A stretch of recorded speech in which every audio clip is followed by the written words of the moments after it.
The Cream and Crimson World Series wrapped up with Game 5 happening on Sunday at Sembauer Field. And even though the series was clinched, the game was still important for managers and players alike.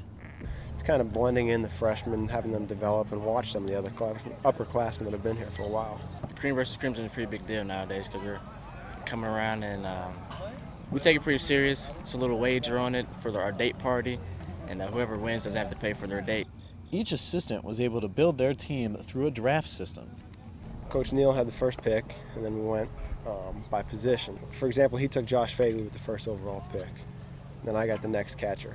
We each took a position, drafted by position. For the first 3 games, there were also guest managers, including IDS beat writers, a couple of Kelly School business representatives, and even an Army versus Marines game.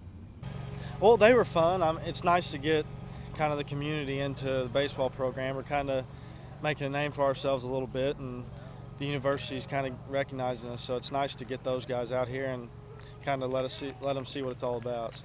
Keith Dayton, he was a professor from the business school. He was my favorite manager. He had a lot of energy. But what was most interesting for the managers was being pit against themselves. It's different.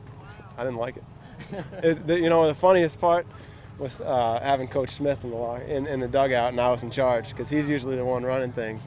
Game 5 started with some fireworks as Evan Crawford led off with a home run. Michael Early added a 2-run homer of his own later in the inning. That set the pace for the game as the Crimson team jumped out to a 9-1 lead. The Cream team tried to come back, but that early lead was just too insurmountable, and they wound up losing to their Crimson counterparts 12-9. Well, we lost it, so we're going to have to pay up, but not too big of a wager, but it's still something to compete for, so it was fun. At Sembauer Field, I'm Josh Greenberg. Hoosier Sports Night.